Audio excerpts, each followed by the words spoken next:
trocar completamente de assunto, porque agora você sabe que toda terça-feira tem Fatos da Semana.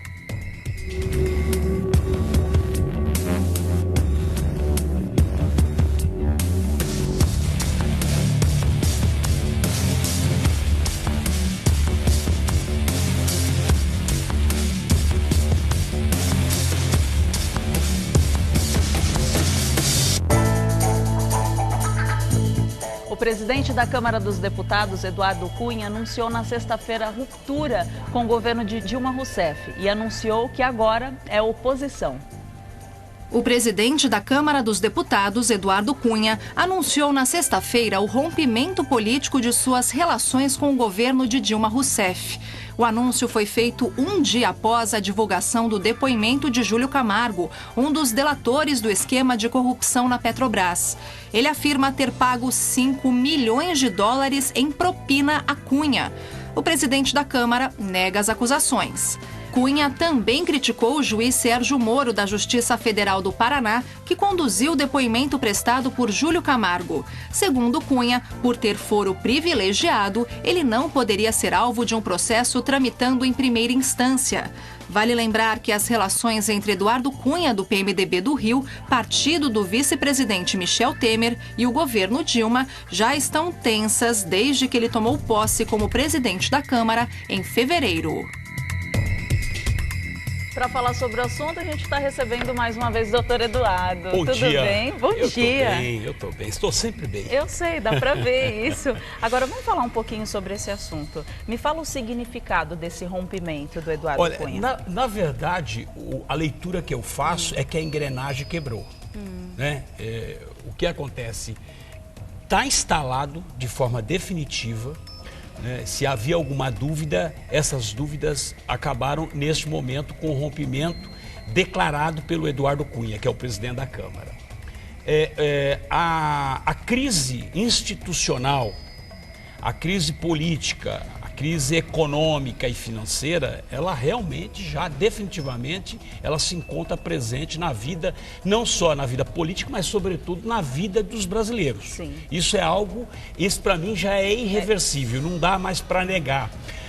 Eu tenho percebido que alguns ministros, principalmente do Supremo Tribunal Federal, têm até negado essa crise institucional. Mas não dá mais para negar. Eu acho que isso é algo que está definitivamente na vida, nas nossas vidas. A população tem sentido na pele. Se você for analisar, e eu gostaria rapidamente de fazer essa análise, que isso é uma radiografia do Brasil hoje. Ou seja, do Brasil verdadeiro, não é o Brasil da mentira, né? O Brasil verdadeiro. Hoje, na verdade, nós temos três poderes. Nós temos o poder executivo, que obviamente é formado, e nós sabemos, pela presidente, os governadores, prefeitos, daí por diante.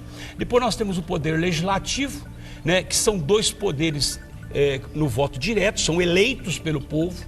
E aí existe um problema muito sério. Por quê? Porque, na verdade, eu disse há alguns dias atrás de que o povo brasileiro não sabe votar. Isso está provado por A mais B de que realmente, de fato, não sabe votar. Porque a partir do momento que você elege as pessoas para representarem, aquelas pessoas que estão investidas no poder, elas não podem se sentirem blindadas, ou seja, elas não querem ser investigadas.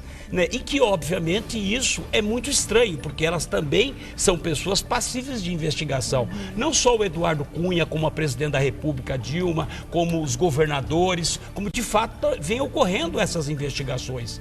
Né? E que nós temos acompanhado essa questão da Operação Lava Jato e tem ocorrido um desdobramento. Agora, eu acho que tem duas outras, e depois você tem o Poder Judiciário.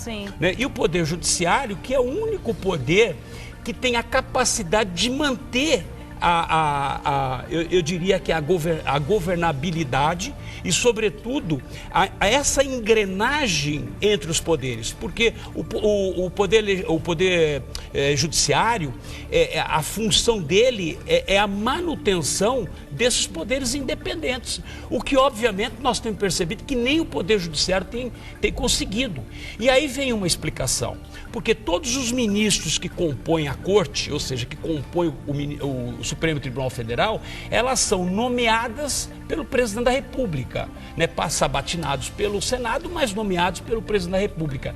E houve, nesses últimos anos, e nós acompanhamos, isso foi muito debatido, que houve uma instrumentalização na nomeação dos ministros, ou seja, a grande maioria hoje dos ministros, eles não têm uma isenção absoluta, o que compromete completamente uma nação. Além disso, nós temos hoje, que está sendo denunciado pelo Eduardo Cunha, que é a questão do Procurador-Geral da República, o Janot, que hoje está conduzindo as investigações, está ameaçando, inclusive, pedir até que o Eduardo Cunha deixe a presidência da Câmara por conta dessas suspeitas de estar envolvido diretamente com a Lava Jato. Nós temos duas instituições importantes. Primeiro é o Ministério Público Federal e os Ministérios Públicos Estaduais. O Ministério Público Federal, o chefe, o Procurador-Geral, é também nomeado pela Presidente da República. Apesar ele ser votado, ou seja, os mais votados, os 3 mais votados, os candidatos entre os Ministérios Públicos Federais, eles elegem, ou seja, faz uma lista e essa lista é mandada para a Presidente da República, ela escolhe entre os 3. Também nomeada pela Presidente da República e depois passa pela sabatina do Senado também. Agora, o único organismo que tem uma independência absoluta, que está contemplada na Constituição, que não é um poder, mas obviamente exerce uma função pública, que é a Ordem dos Advogados do Brasil. E a Ordem dos Advogados do Brasil, que não deveria ser contaminada, porque o presidente não é nomeado pelo presidente da República, e nem tampouco pelos governadores, que deveria ter essa isenção, não tem.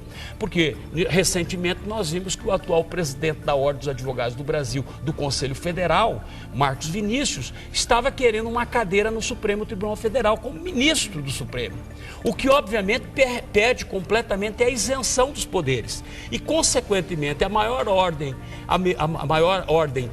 dos advogados do Brasil, que é a seção São Paulo, que representa 42%, está completamente inerte, ou seja, a atual gestão não funciona, ou seja, não age em nome da coletividade. Então, por aí, o que nós percebemos? O que nós percebemos? Nós percebemos que a engrenagem quebrou. O Eduardo Cunha, a partir do momento que ele se rebela contra a própria Dilma, o próprio governo que está hoje na gestão, e justifica que há uma articulação política contra ele, ou seja, envolvendo diretamente na Lava Jato, tem por objetivo colocar, ou seja, medir forças entre os poderes, o poder legislativo e o poder executivo. Tá? E ele, consequentemente, ele está denunciando ou está apontando para o Procurador-Geral da República, que é do Ministério Público Federal, de criar esse complô contra ele. Por quê? Porque, na verdade, em setembro, o Janot pretende ser reconduzido como procurador. Então, sim, percebam que há um jogo de poderes, né? Todos fazem um projeto de poder, só que você não pode fazer um projeto de poder pessoal, você tem que fazer um projeto de poder em função do fortalecimento das instituições. Então, o posicionamento do PMDB, eles disseram que o Eduardo Cunha fez todo esse pronunciamento por uma questão mais pessoal, mas não tem que ser imparcial? O problema do Eduardo Cunha é o seguinte, que é o tipo da pessoa que foi eleita como presidente da Câmara e está incomodando o Poder Executivo. Entendeu? Ou seja, se procede ou não procede essa acusação, que vai ser apurada, obviamente, e não vai ser apurada em Curitiba, né, como já bem colocado, e os advogados já protocolizaram pedindo que o processo aonde denuncia o Eduardo Cunha seja remetido para o Supremo Tribunal Federal. Por quê? Porque, na verdade, ele perde competência. Agora, também você não pode acusar o Eduardo Moro, o juiz que conduz o processo da Lava Jato em Curitiba, você não pode acusá-lo de que, na verdade, ele vem agindo de forma suspeita. Não, porque, na verdade, o que acontece é o seguinte, você vai ouvir uma testemunha, e a testemunha envolve um deputado federal, o que ele tem que fazer? Ele não pode simplesmente falar, você não pode mais falar, entendeu? Ele, na verdade, colhe aquele depoimento, aquele testemunho, pega o procedimento, sim, uma vez citado um deputado, remete o procedimento para o Supremo Tribunal Federal, que tem competência, né, para poder investigar essa situação. E foi exatamente isso que está acontecendo, entendeu? Então, por isso que eu falei, a engrenagem quebrou. Ou seja, sim, e agora o que tem que fazer é restaurar. Nós temos que aguardar quais os próximos capítulos. E quais são os próximos capítulos? Primeiro é continuar esse jogo, essa disputa de poder. Tá? Que isso, na verdade, só a sociedade perde com isso. Porque não pode haver essa disputa de poder. O que tem que haver, na verdade, é algo que não divirja, mas que convirja. Ou seja, todos têm que ir no mesmo sentido para que nós possamos sair dessa situação, dessa crise econômica e financeira que foi instalada no país. Só para a gente fechar, o Eduardo Cunha fez um pronunciamento em rede nacional. Ele pode fazer isso? Não, tanto a presidente da República, como o presidente da Câmara dos Deputados, como o presidente do Supremo Tribunal Federal, pode pedir, de acordo com uma resolução, solicitar o tempo das emissoras para poder fazer um pronunciamento de interesse público. Entendeu? De interesse, não de interesse particular, de interesse público.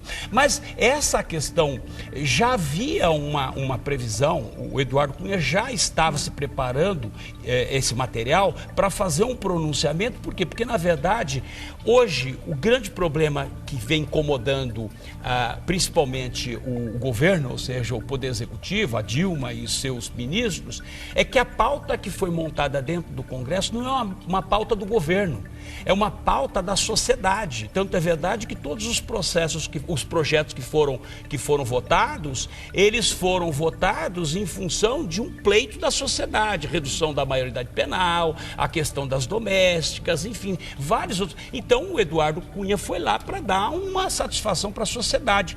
Você vai falar, isso é estranho? Não, não é estranho. Isso, na verdade, aquele que está na função pública tem que prestar contas para a sociedade. De tudo que foi entendeu? Feito, né? Agora, é um jogo de poder, isso não tem a sombra de dúvida. Sim, né? É uma disputa de poder, de espaço político. A gente vai ficar de olho nos próximos capítulos, como a gente sempre fala. Bom, vamos trocar de assunto agora, porque, olha, em um momento em que o país enfrenta uma crise, como que fica a imagem da Assembleia Legislativa e da Câmara dos Vereadores de São Paulo depois de anunciar gastos com a troca da frota de carros e com a contratação de novos funcionários? Nós vamos ouvir agora a opinião de Jaqueline Guaressemin, professora de pós-graduação em Opinião Pública e Inteligência de Mercado da FESP-SP. Tanto a Câmara dos Vereadores quanto a Assembleia Legislativa do Estado, no caso os deputados, não devem estar muito preocupados com suas imagens. Por quê? A contratação de mais cargos comissionados, que é o que busca a proposta da Câmara de Vereadores, ela vai onerar muito, não é? Uma conta que já está bastante alta. Os vereadores têm uma verba, de 239 mil para gastar por ano em aluguel de carro, correspondências e etc. E o que acontece? Isso dá 19.900 por mês. Se eles precisam de mais funcionários, que no caso essa proposta buscaria mais 12 funcionários para cada gabinete, eles terão que administrar melhor essa verba, porque não é possível que o eleitor continue pagando essa conta. No caso da Assembleia Legislativa, que a licitação possivelmente ocorra no dia 27 para a contratação, para a compra de 55 automóveis, o que ocorre também é complicado, não é? Quer dizer, são carros de luxo, o valor bastante alto, em torno de 85, 90 mil reais, e o argumento dos deputados é que eles precisam visitar suas bases e etc. Então, do ponto de vista da política, eles precisam realmente ter relação com os seus eleitores. No entanto, isso traz de volta um aspecto interessante, que é a questão do clientelismo. A política no Brasil, ela se caracterizou muito por essa questão do clientelismo. O eleitor é tratado como cliente. E os deputados, no caso, eles falam com as pessoas que são próximas a ele. Quando, na verdade, eleitor e a população, eles não são clientes da política, eles são cidadãos. O que eles precisam são propostas que lhes garantam direitos civis, direitos humanos, condições de vida, não é? Ajustes necessários. Então, é por aí que os deputados devem pensar. Muito obrigada pelos esclarecimentos. Jaqueline Guaressemin, professora de pós-graduação em Opinião Pública e Inteligência do Mercado da FESP-SP.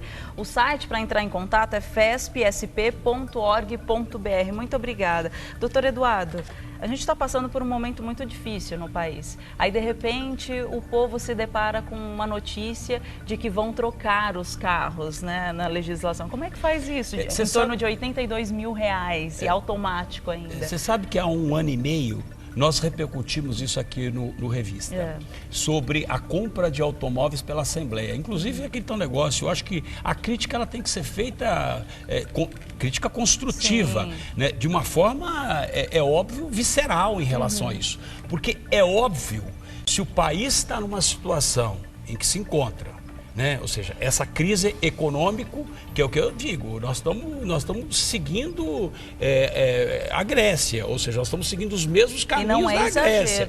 Não é exagero, eu estou falando para você que a coisa é muito séria. E nós não temos previsão de melhora, talvez nessa próxima década. Então, esse que é o problema, porque quando você tem um problema de crise institucional, crise econômica e financeira, você leva uma década para poder colocar as coisas em dia. Então, esse é o grande problema. E aí vem a Assembleia, com essa história de novo, de trocar a frota, mais uma vez, um ano depois. Ah, não, porque na verdade, em função de estar gastando com manutenção.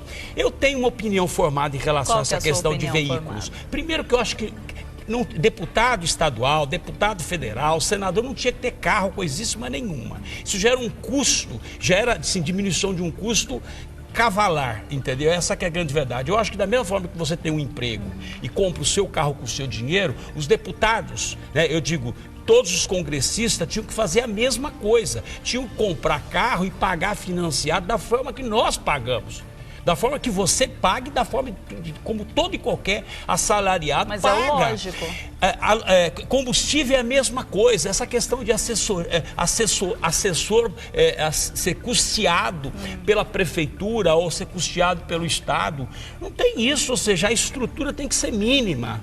A satisfação tem que ser total para a sociedade, mas a estrutura tem que ser mínima, né? Tem que ser o mínimo possível para poder. Agora, você aumentar mais 12 assessores para a Câmara dos Vereadores de São Paulo, no mínimo, é um gasto chamar toda a sociedade de idiota, de pessoas que, obviamente, que não são esclarecidas. E a sociedade hoje, nós estamos vivendo um momento muito diferente. Hoje a informação ela é globalizada, hoje a informação ela é instantânea. Você acha que a pessoa que mora ali, que é o menos desfavorecido, que mora numa favela, não mora numa comunidade, não tem informação? Ele também tem internet, ele também tem lá o smartphone dele e ele também toma conhecimento do que está acontecendo. Mas o que a população pode fazer com essa informação? Não, o que eu acho não é a sociedade tem que receber os benefícios do Estado. Essa que é a grande verdade. Quem tem que fazer é aquele que está investindo na função pública. Mas o que fazer se o Estado está fazendo diferente? Mas é o que eu estou dizendo para você.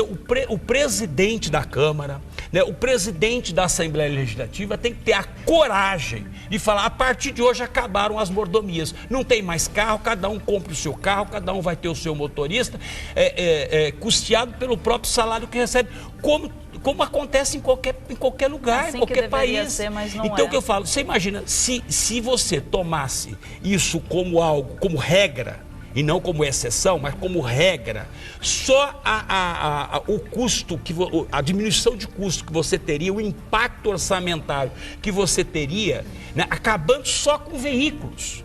Né? Como é que pode um vereador ter 240 mil reais de verba, né, quase 20 mil reais por mês para pagar cartão, para pagar para gráfica, para escritório, aluguel de escritório? Espera um pouquinho só, você quer um escritório? Pague do seu bolso. Entendeu? É assim que tem que funcionar.